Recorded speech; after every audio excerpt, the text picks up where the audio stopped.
Well, in the latter part of December, we hit temperatures in the low 20s, which damaged our huge billion-dollar crop, and it's affected the entire industry, both from the employment standpoint, from the consumer standpoint, because we're unable to supply the demand of California navels that we normally would for this time of year.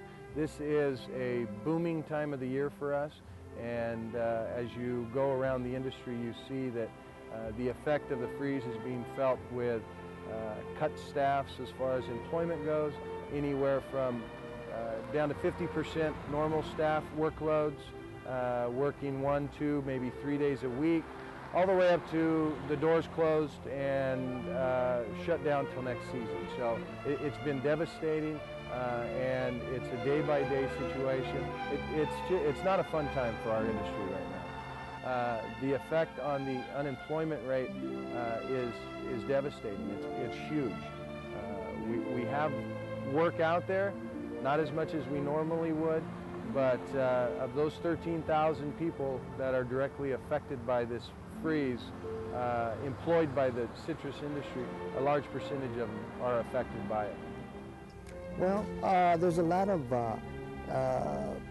anxious people, you know. I mean, I don't blame them because they're anxious to hear an answer from their question, like, hey, can you help me pay my rent? When can you pay my rent? Hey, can you pay my utility bills, like my gas? They're gonna shut off my gas or my electricity or whatever. And so they're anxious people, and they want to know right away. But it takes time. It takes time. I mean, people want to work instead of having to come out here, standing in line at 4 o'clock in the morning for a box of food. You know, they don't want any of that. What they want is a job. We've been getting a little bit of help, but that's not, every month we have to go through this every month, you know, about the rent and bills.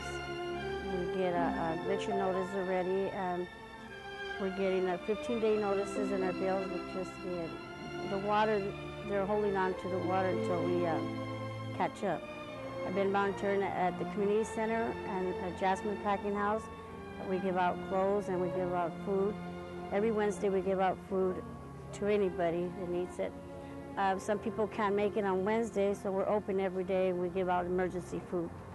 The people are angry because they don't have any, I mean, they come and they want us to tell them what's up. We don't have any answers to give them. We're just waiting to get help from somewhere. Well, basically, Orange Gold relies solely on 8 major sun-kissed packing houses in this community. 90% of our citizens are unemployed today. This has been totally devastating to our community. Right now, people are being evicted, people are losing their homes, people have really no food, utilities are all behind. The downtown area, 50% drop in sales, which is going to affect us next year. So you can see this is totally the worst situation that any city in this whole United States could have. Well, the community is devastated, and a lot of people that come to me for job services have worked other than packing houses and farm work. Several people have done auto mechanics and a machine operator sews curtains, and she was laid off because people are not using these services. The restaurants, waitresses have been laid off, cooks, for all the services that the parents are being provided. They know that they're sitting here waiting because their parents have to get some services. But this targeted group is receiving the services quickly and efficiently. And I think it's done because of 25 years of everybody knowing how to do it. And we finally got it right.